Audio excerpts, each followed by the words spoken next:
I'm Fuad, Army Captain turned self-taught pastry chef. Croissant means everything to me. It represents my life, the years of struggle that I had battling with cancer, how determined I was to overcome that period.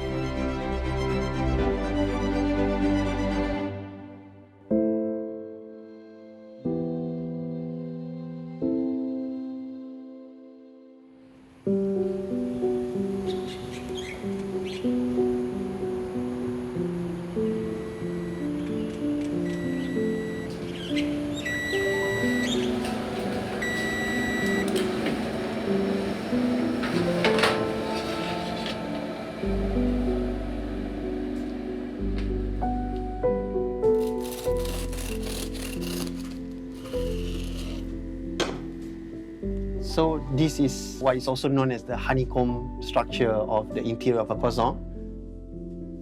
It's a sign of a croissant that is well made. The open crumb structure gives the very flaky and very airy mouthfeel when you bite into the croissant.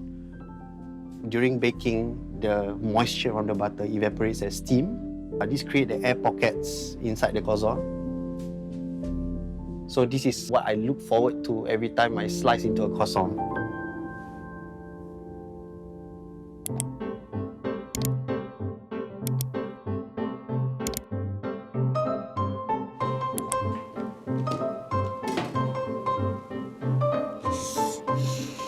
I bake viennoiseries. Viennoiserie is basically laminated pastry, yeasted dough that has been layered multiple times with butter.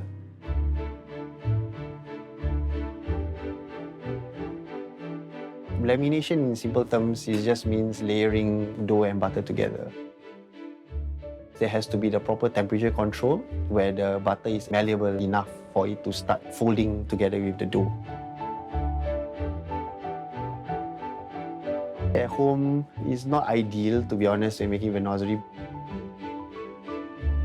I have converted one of my air-conditioned rooms into a baking studio. But of course, it's not strong enough as what we have in a centralized kitchen, for example. Ideally, it should be around 19 degrees, but for my room, it could go up all the way to 21, 22. So I have to, no excuse but to work quickly. To be honest, I wasn't interested in baking at all. I was an army captain. Previously, my last appointment was in the officer cadet school. Life takes a very interesting turn sometimes. It sounds very morbid, but really, thank God I had cancer because it brought me to the most unexpected career in life. 10 December 2016 was the date of diagnosis. I believe I was around 27, 28. It started with like this numbness in my lower back. And I thought that it could be just a muscle strain. But the symptoms started to become worse. Over a period of 2 months, I lost about 20 kilos in all. And when we finally went to the doctor, then I was pushed to go for an immediate CT scan and a biopsy. There were a lot of tumours, full-grown tumours in my lower back. I think more than 6 of them in my liver. And there were small ones that start to grow in my lungs. I had stage 4 cancer, choriocarcinoma. Stage 4 cancer, like how can it be? It was hard to process, at that point of time. The slow process of him losing the ability to walk, to eat, it put me in a state of hopelessness and at the same time like a mixed feeling of wanting to find ways of helping him. There are a lot of side effects that you have to overcome, from diarrhea to feeling nauseated every single day. You experience a lot of fatigue, vertigo. You have numbness in your hands and your feet all the time. When you look in the mirror, you have no hair, you lost confidence in yourself. I really wanted to give up because I felt that I couldn't take it anymore. My parents were devastated, of course. But there was never once that they cried in front of me to show me an ounce of giving up. So that's where slowly the encouragements from my family members and my wife, my back then girlfriend, was also very pivotal. Whenever I visit him, I always share success stories of other cancer survivors so that he'll have something to look forward to. I went out to buy my own engagement ring and then I gave it to him. I told him, like, you can propose to me whenever you're ready. I had to fight for my loved ones because they didn't give up on me. And if I were to give up, right, I would let everyone down.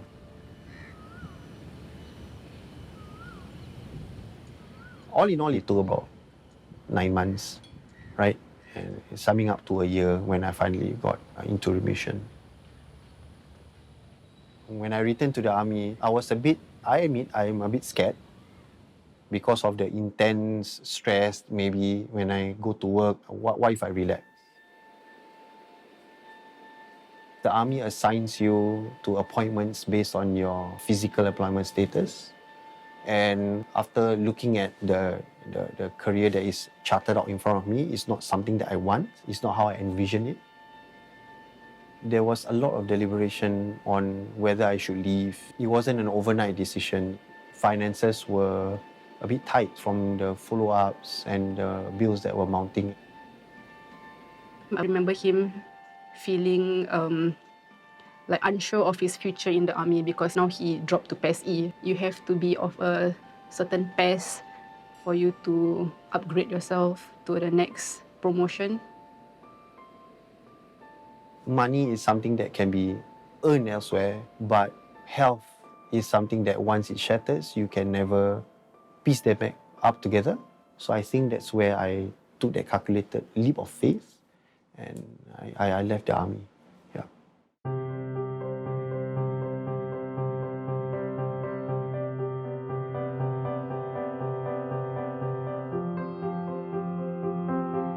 When one door closes, another door opens, and I didn't expect that I could make a career out of this whole baking thing.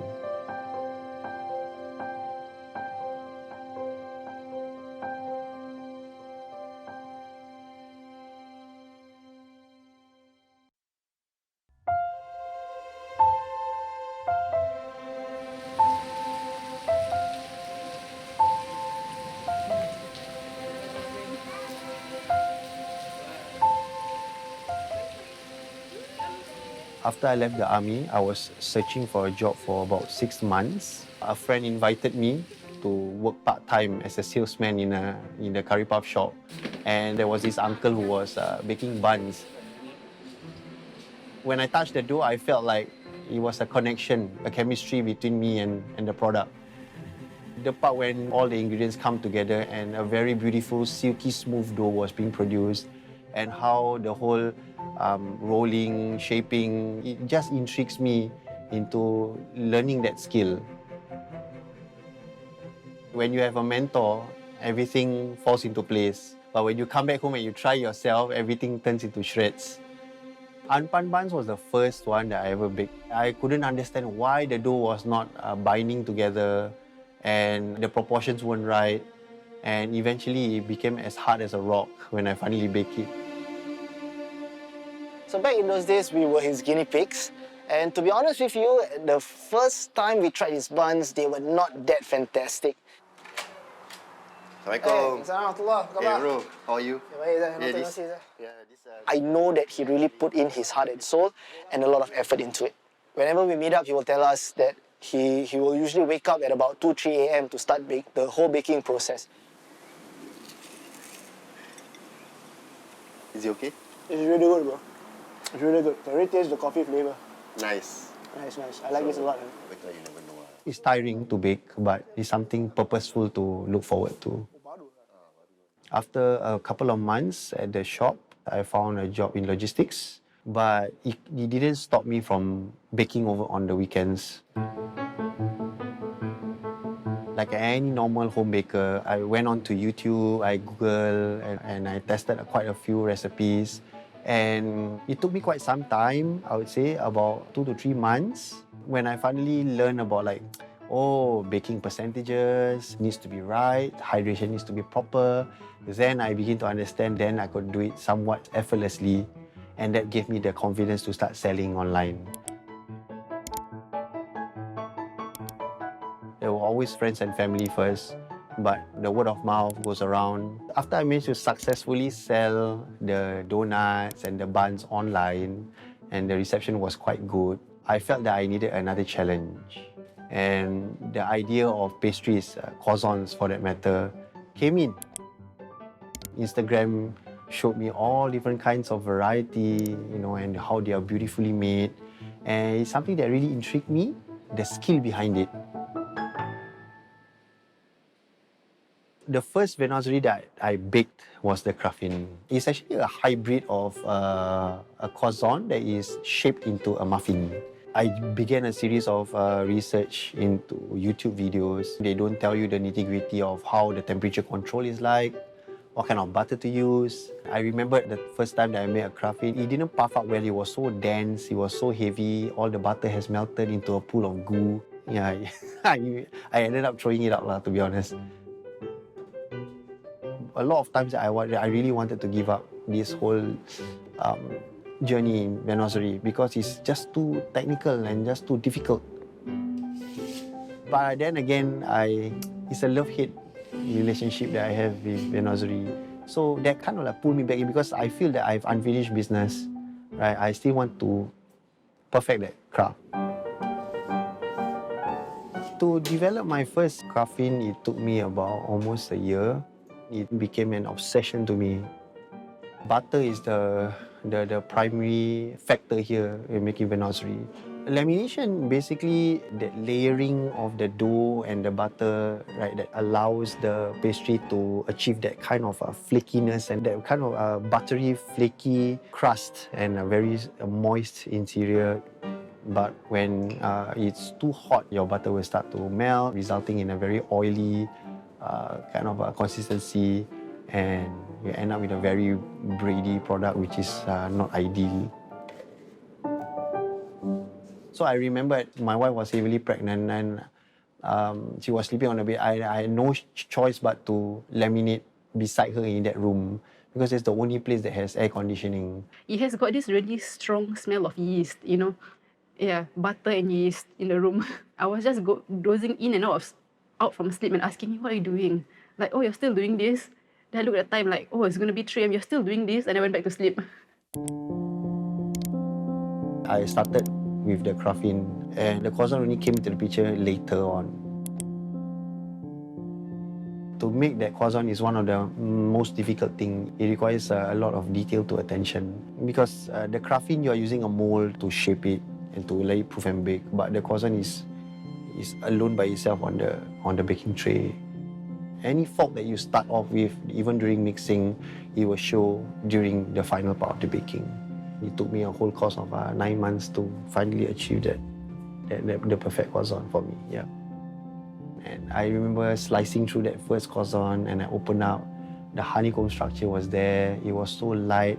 And when I looked at it, I remember I teared at the achievement. Like I really just went onto my knees and said that after months and months and months of trial and error, I finally nailed the one.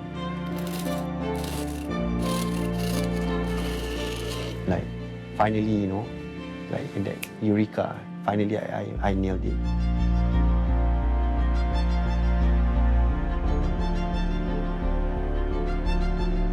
Suddenly I had like a string of notifications on my phone, like ting, ting, ting, ting, ting.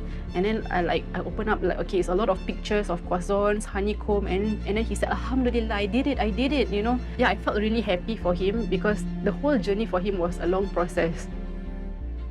Even though he was like dejected, wasn't sure about like what the future or outcome would be, he was committed. It's one of the qualities that I love about him.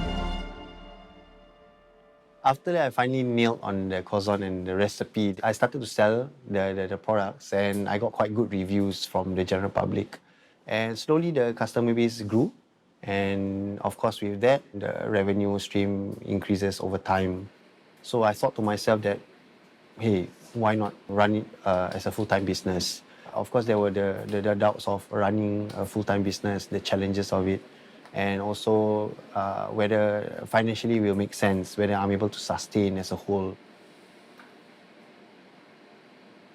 He has mouths to feed, he has to support himself, his family, but we know that most of the challenges that he has faced throughout his life, he has been the main person to overcome it on his own. To me, his bakes are something that a lot of people would enjoy. So I told him to just go for it, basically. It's like, if you don't try, you will never know. After a very thorough discussion with my friends and family, and I make that decision that, okay, let's do this full time.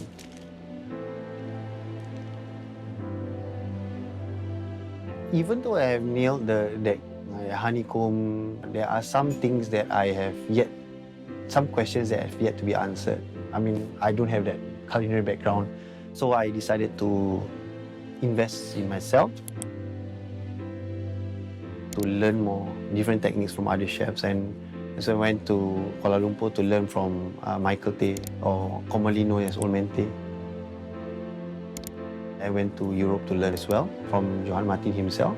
So I see the different levels of viennoiserie, especially what he does at the high level work, and I'm very, very captivated by it.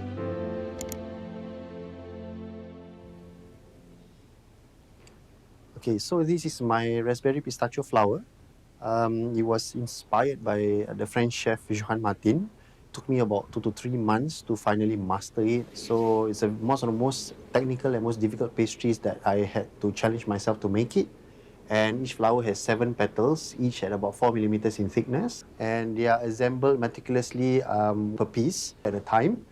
And you are basically racing against time, because the longer you take, then the dough and the butter will get softer and make it very difficult to assemble the flour before it starts to proof. The raspberry flour gave me the whole vision that I had to my own style. Basically, the products are a part of me, like my own being, my own character. It tells a part of me, my story, so that when people see, hey, that's Captain Roti's work. So that kind of branding is what I want to bring about in Singapore.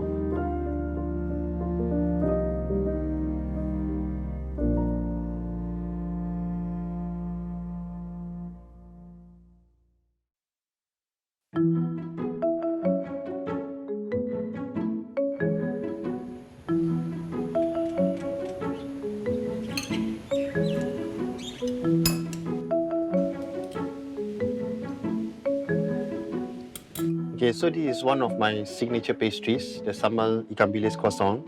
And this recipe is passed down from my late grandmother and passed down to my mother. You know, it brings me memories of myself as during my childhood. Okay, so this is the chicken rendang croissant. And ever since we launched it during Ramadan, it has been our top-selling pastries that we have in the market. So these are some pastries for you to try. This is the new one. This is the vanilla flan. Experimenting with different shapes or different fillings, what kind of flavor profile will attract people, etc. And these are the things are always on my mind. How is it? Good? Very rich. From a marketing perspective, how am I going to distinct myself from other people? I usually sell like around 150 to 180 pieces per big day. So 1,500 to 1,600 per month. So usually kneading and whatnot has been start 2 days prior to the big day itself. And I will do the lamination the day before I start to sell. My big days are usually on the weekends, Friday to Sunday. I start my day around 2 a.m. every big day. And the day itself probably end around 12 noon, 12:30. That's where the bakes are ready, packed into boxes, and we arrange for delivery to the customers. My brother will help me with this. When Fuad just started his business full-time, he actually asked me to help him with, for example, garnishing and assembly and mixing of the dough.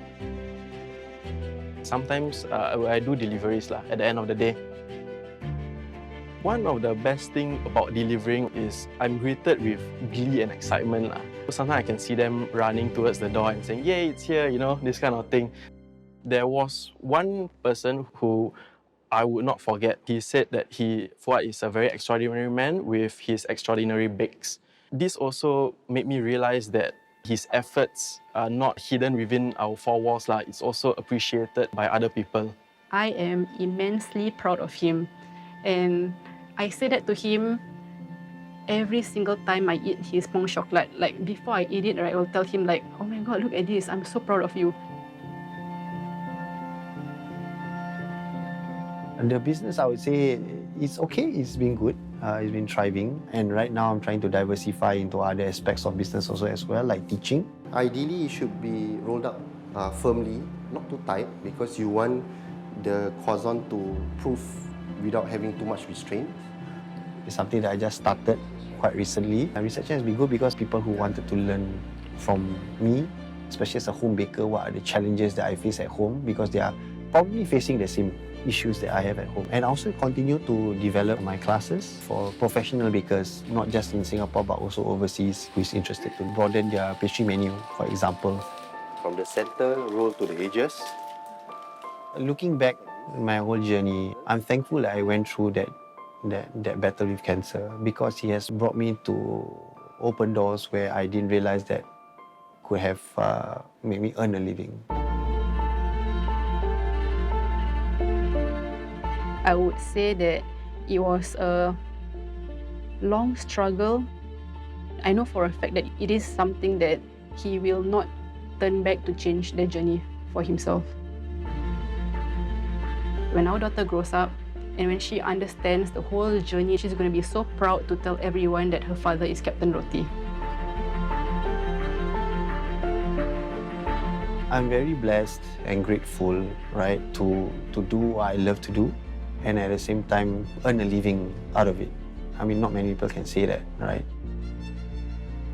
But I feel that kind of blessing really gave me a different perspective in life as a whole also, to not give up and to always believe and have faith that when one door closes, another one opens.